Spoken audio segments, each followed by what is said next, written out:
Hello, my friends. I have leftovers from the last ribbon pour I did. I'll link it above in case you missed it. I scraped up all the leftovers and came up with this color. Kind of a gray, well, very much a gray, but it's got black, white, gold, metallic black, and bronze in it. So I would call it a warm gray.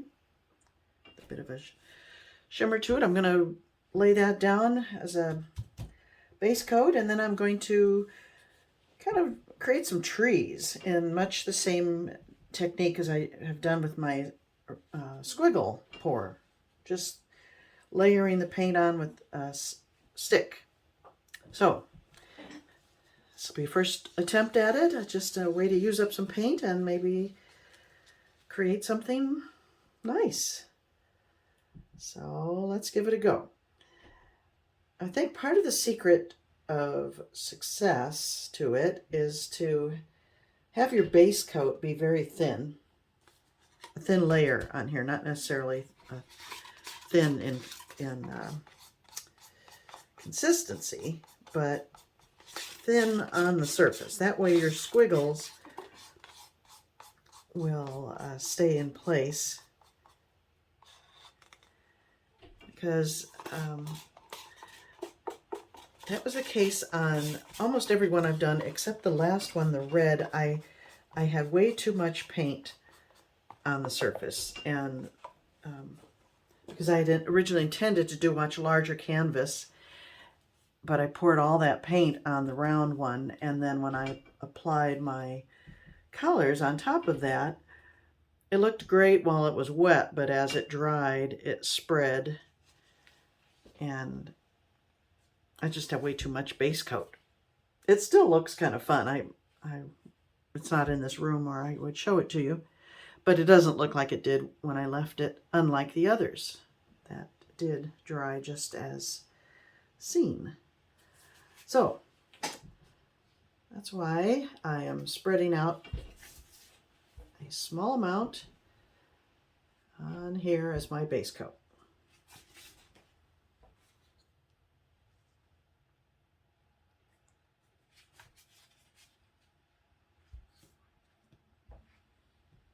I love a round surface. It's so fun. I don't find they sell very well, though. But I think they're great fun to pour on. It goes in cycles, though. I could sell a whole bunch of them in a week, and then I won't sell any for months. So go figure. I have a big show coming up in May at the gallery, and I think I'll just put all my rounds together on one wall. Again, I've done that before, and I did pretty well because that makes quite a statement. When they're all displayed together. Okay.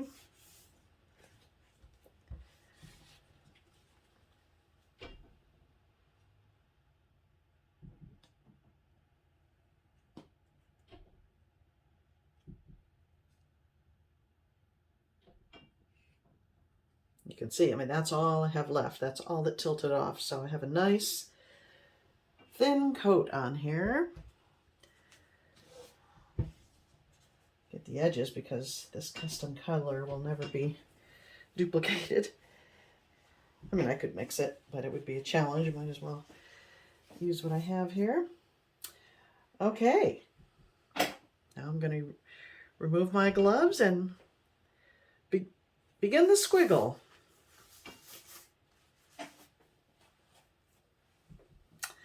Okay, let's start with the black.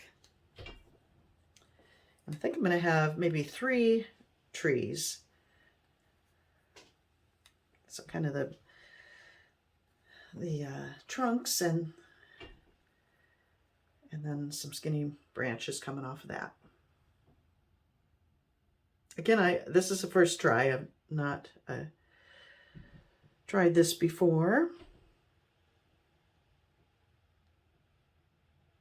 But I think it could look very modern and fresh.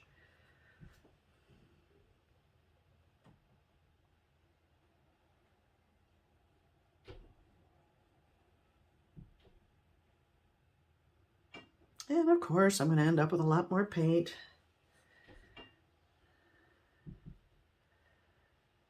Because this squiggle technique does not require much paint. A little goes a long way. I'll add to this one.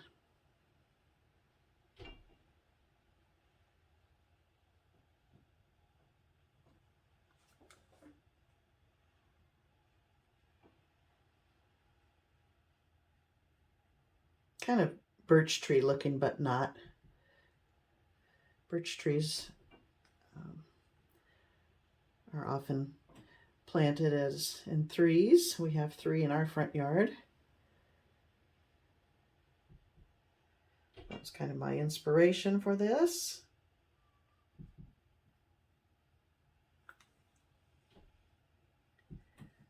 Shall I move on to the branches? I guess I will.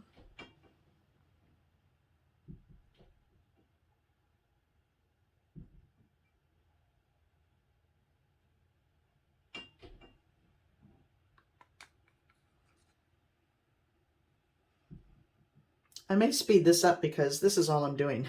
I'm just going to be changing up the colors.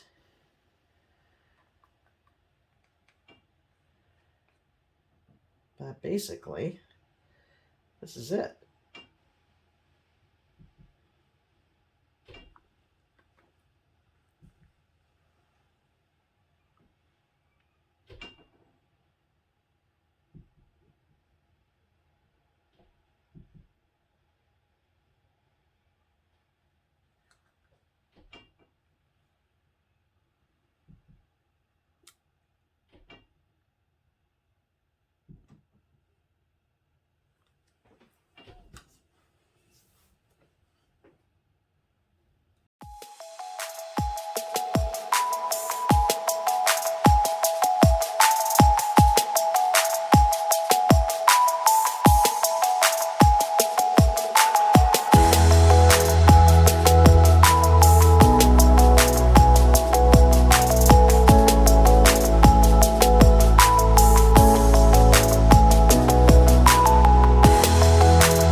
Kind of doing these to look like knot holes. Just occurred to me. Oop, oop, oop. Well, that didn't work out so good. That's okay. Maybe I like that. I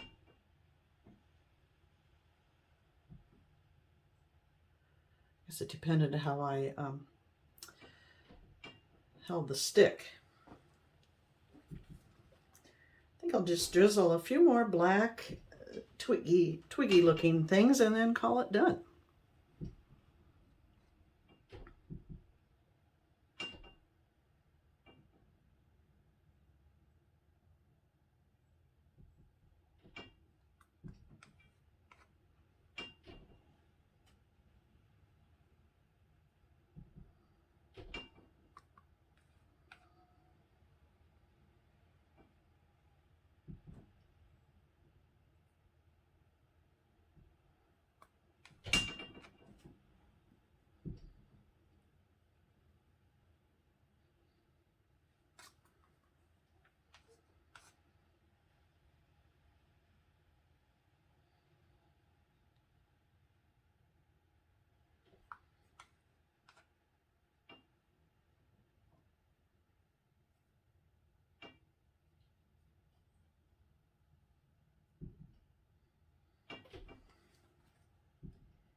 think that's it.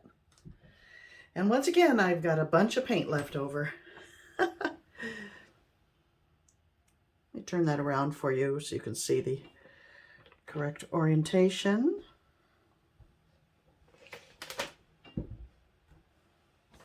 And I'll bring you in for a closer look.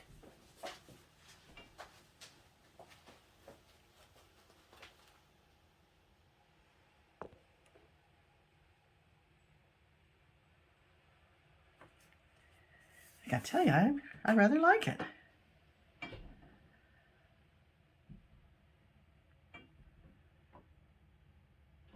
Minimalistic, and I'm getting into that.